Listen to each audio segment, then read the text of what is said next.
Sir మామూలు viral అవ్వద్దు ఈ స్పీచ్, మామూలు వైరల్ అవ్వద్దు. బస్తీ మే సవాల్.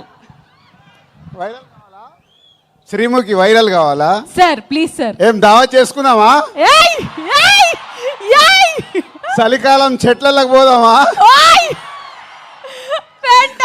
సార్ మా నిజామాబాద్ లో ఫేమస్ మటన్ చెట్లకి వెళ్ళి తెల్లగలు సార్.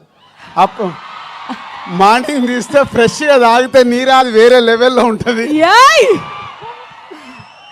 మా వాళ్ళకి సినిమా కంటే మన దగ్గర సినిమాలు ఇవన్నీ తక్కువ కాబట్టి మీ దగ్గరికి వెళ్ళి రియాక్షన్ అదే తక్కువ వస్తుందని మా డైరెక్టర్ చెప్పా. ఆంధ్రాలో వెళ్తే సినిమాకు ఒక వైబ్ ఇస్తారు, మన దగ్గర అయితే తెల్లగల్లికి మటన్కి వైబ్ ఇస్తాం. అందరికి నమస్కారం. నిజామాబాద్ ఇంతకుముందు ఒకసారి ఇక్కడ ఫిదా ఫంక్షన్ చేసాం. ఆ రోజు వర్షం పడి సరిగ్గా జరగలేదు. సో మొన్న అనిల్ రావిపూడి సార్ నిజామాబాద్లో ఫంక్షన్ చేద్దాం అన్నాడు. నేనేమో గేమ్ చేంజర్ అని మొత్తం దేశం అంతా తిరుగుతున్నాను. సో అనిల్, శిరీష్ గారు, వెంకటేష్ గారు ఈ సినిమాని వాళ్ళ భుజాల మీద వేసుకొని 72 రోజుల్లో ఫినిష్ చేశారు ఇంత పెద్ద సినిమాని. సో నిజామాబాద్లో ఈవెంట్ అనుకున్నప్పుడు తప్పకుండా ప్లాన్ చేద్దామని మా సుధాకర్కి వీళ్ళకి అప్పచెప్తే ఇమీడియట్గా ఇది ఈవెంట్ ఇక్కడ ఆర్గనైజ్ చేశారు. ఫస్ట్ టైం నాకు తెలిసి ఫస్ట్ టైం నిజామాబాద్లో ఫుల్ ప్లేడ్జ్ ఒక సినిమా ఈవెంట్ జరగడం. దానికి Sudhakar and police department and collector గారికి అందరికీ ఇంత తక్కువ టైంలో మాకు ఇవన్నీ ఇలా చేసి పెట్టినందుకు మీ అందరికీ పేరు పేరున ధన్యవాదాలు. నిజామాబాద్ అంటే ఎప్పుడో చిన్నప్పటికీ వెళ్ళిపోవాలి. ఇక్కడ పిక్చర్ ప్యాలెస్లో, విజయ్ థియేటర్లో, లలితామహల్లో, రాజారాజేంద్ర థియేటర్లో, నటరాజ్ థియేటర్లో రూపాయి చారణ టికెట్లో సైకిల్ మీద వెళ్ళి నేను శిరీష్ సినిమాలు చూసేవాళ్ళం 1980sలో. అలా సినిమాల మీద ఇష్టం పెరిగి సినిమా ఫీల్డ్లోకి వస్తామని కూడా మాకు తెలియదు, కానీ ఆ ఇష్టం ప్రతి సినిమాలు చూడాలని. ఇక్కడ నాగేశ్వరరావు ఉన్నారు, పిక్చర్ ప్యాలెస్లో మాకు రూపాయి చారణ టికెట్ ఇచ్చి కూర్చోబెట్టేవాడు. తర్వాత లలితామాల్ థియేటర్లో రూపాయిన్నర టికెట్ వెనకాల లైన్ ఉండేది. అప్పుడు మా దగ్గర 5 రూపాయలు తీసుకొని వస్తే సినిమా చూసిపోవాలి ఇద్దరం. మధ్య ఇంటర్వెల్లో 50 పైసలు పెట్టి పాప్కార్న్ కొనుక్కోవాలి 5 రూపీస్లో. సో అలా సినిమాలు చూస్తూ ఎదుగుతూ ఈరోజు అదే నిజామాబాద్లో మా 58వ సినిమా ఈవెంట్ చేయడం అనేది చాలా గర్వంగా ఉంది. దానికి చాలామంది దర్శకులు, చాలామంది హీరోలు సో హోల్ ఎంతో సపోర్ట్ చేస్తే మేము ఈరోజు ఈ పొజిషన్లో ఉన్నాము. సో ఈరోజు ఈ సంక్రాంతికి వస్తున్నాం. ముందు దర్శకుడు అనిల్ రావిపూడి గురించే మాట్లాడాలి. అనిల్ రావిపూడి ఒకసారి మా సినిమాకి వంశీపైడిపల్లి దగ్గర రైటర్గా వచ్చి వెళ్ళాడు ఒక సినిమాకి. తర్వాత పటాసన్ సినిమా తీసినప్పుడు ఆ సినిమా డబుల్ పాజిటివ్ నాకు చూపించడానికి ఎన్టీఆర్ ఆర్ట్స్ హరి సినిమా చూపించాడు. సినిమా నచ్చి ఆ సినిమా మొత్తం ఆంధ్రప్రదేశ్, తెలంగాణ రైట్స్ తీసుకున్నాం. అప్పుడు మా పరిచయం ఏర్పడింది. ఆ పరిచయం కాస్త ఇప్పుడు 8 సినిమాల్లో 6 సినిమాలు మా ఈ బ్యానర్లోనే చేసి ఈ బ్యానర్కి ఈరోజు ఒక పిల్లర్ డైరెక్టర్ లాగా నిలబడ్డాడు. అంటే ఒక ఎమోషనల్గా ఒక సినిమాకి మేము ఎలా ఆలోచిస్తామనేది ఆలోచిస్తూ అనిల్ మాతో ఒక జర్నీ పెడుతూ ఒక మామూలు కుటుంబంలో నుంచి వాళ్ళ ఫాదర్ ఇక్కడ ఉన్నారు, రండి సార్. వీళ్ళ నాన్న ఆర్టీసీ డ్రైవర్. అంటే ఇవన్నీ నా గురించి కానీ, ఇందాక శిరీష్ గురించి కానీ, అనిల్ గురించి కానీ ఎందుకు చెప్తున్నామంటే ఒక మామూలు స్థాయి నుంచి మేము ఈరోజు ఈ స్థాయికి వచ్చాం సినిమా వల్ల. వాళ్ళ ఫాదర్ ఆర్టీసీ డ్రైవర్. సినిమా పైన ఇంట్రెస్ట్తో అనిల్ హైదరాబాద్కి వచ్చిన తర్వాత రైటర్ కాస్త డైరెక్టర్ అయ్యి ఈరోజు ఒక తెలుగు ఫిలిం ఇండస్ట్రీలో ఒక టాప్ డైరెక్టర్గా, వన్ ఆఫ్ ద టాప్ డైరెక్టర్గా నిలబడ్డాడు. ప్రతి సినిమా దాన్ని ఎలా సక్సెస్ చేయాలి దానికోసమే 24 గంటలు అందరికీ ఒక హీరోకి కానీ, హీరోయిన్స్ కానీ, యాక్టర్స్ కానీ ఆయన్నే యాక్టింగ్ చేసి చూపిస్తాడు. ప్రతి సినిమాకి మ్యూజిక్ ఆల్ టెక్నీషియన్స్తో పని చేయించుకుంటాడు. Anil, thank you very much. So ఈ సంస్థకి ఈరోజుకు వన్ ఆఫ్ ద పిల్లర్ అయినందుకు thank you very much. And ఈ సినిమాలో ఒక బ్లాక్ బస్టర్ పొంగల్ అని రాపిచ్చావు. నువ్వు ఎందుకు రాయించావో నాకు తెలియదు. ఎస్, ఈ సంవత్సరము మా సంస్థకి blockbuster Pongal year. First time ఒక పాన్ ఇండియా సినిమా గేమ్ చేంజర్ రెడీ అయింది జనవరి 10th రిలీజ్ అవ్వటానికి. ఇంకొక పక్కన మా కాంబినేషన్లో వస్తున్న ఈ సినిమా అండ్ విక్టరీ వెంకటేష్ గారు సీతమ్మ వాకిట్లో సిరిమల్ల చెట్టు, F2, F3 ఇలా మా బ్యానర్లో అన్ని సూపర్ హిట్ సినిమాలు చేసి మళ్ళీ కాంబినేషన్లో వస్తున్న సినిమా సంక్రాంతికి వస్తున్నాం ఒక పక్కన.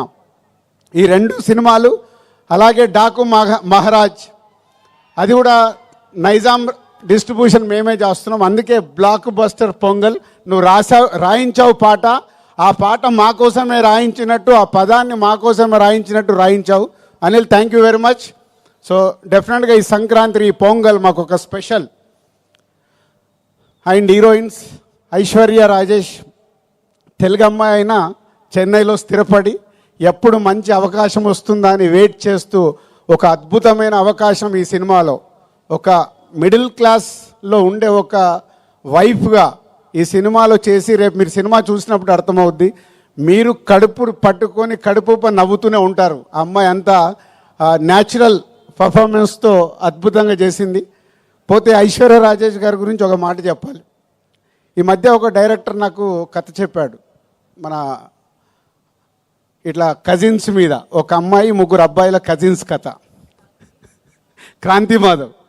సో చెప్తే సార్ నేను ఐశ్వర్య రాజేష్ గారిని అనుకుంటున్నాను, 3 ఇలా అబ్బాయిలు కావాలి అని అంటే అప్పుడు చెప్పాను, ఇప్పుడు అలాంటి సినిమాలకు ప్రేక్షకులు ఓటీటీలో చూడటానికి రెడీ అయ్యారు, థియేటర్కి ఎలా వస్తారయ్యా, నువ్వు ఆగు అని ఆపాను. అప్పుడే ఈ అవకాశం వచ్చింది తనకి. అనిల్ చెప్పగానే ఇమ్మీడియట్లీ ఈ సినిమాకి పెట్టాం. ఆ కథ మళ్ళీ చెయ్యాలని హోల్డ్ చేసి పెట్టుకున్నాం. సో అది కాంపన్సేషన్ అయింది నీకు.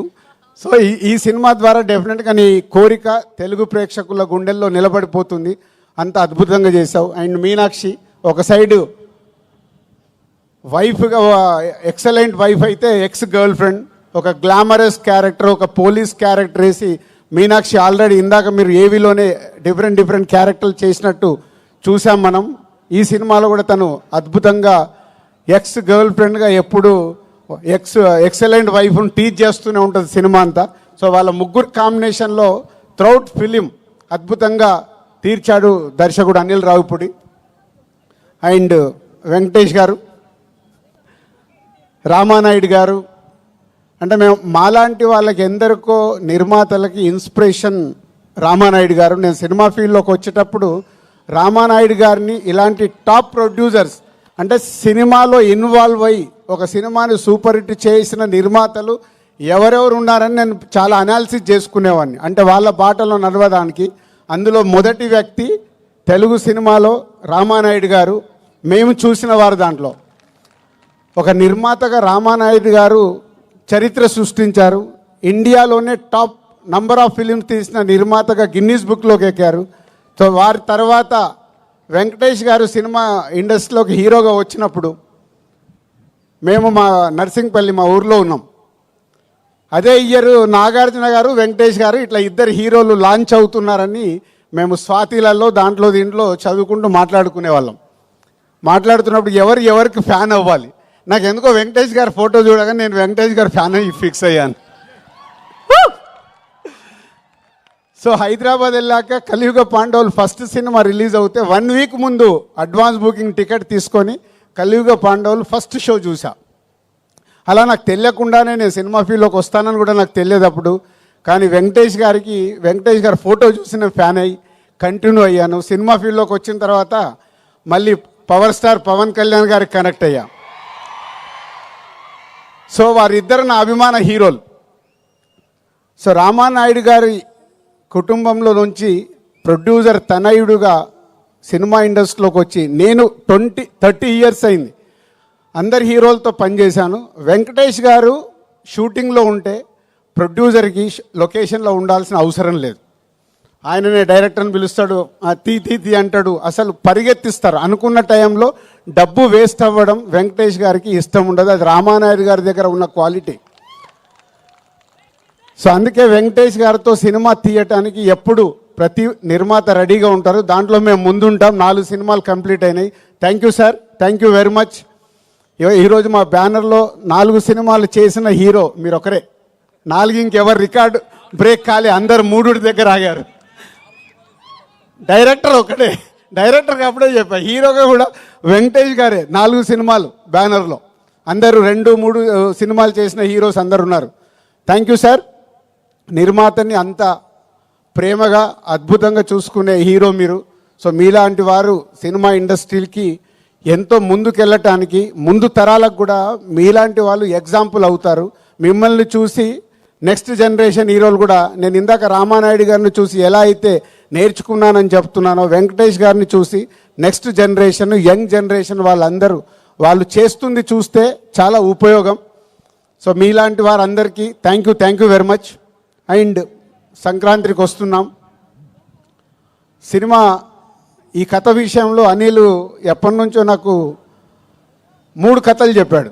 అనిల్ గుర్తుందో లేదో, 3 డిఫరెంట్ స్టోరీస్. ఈ కథ నాకు ఫైనల్ చెప్పినప్పుడు ఆ 3 కథల్ని తీసుకొచ్చి ఈ స్టోరీలోనే పెట్టుకున్నాడు.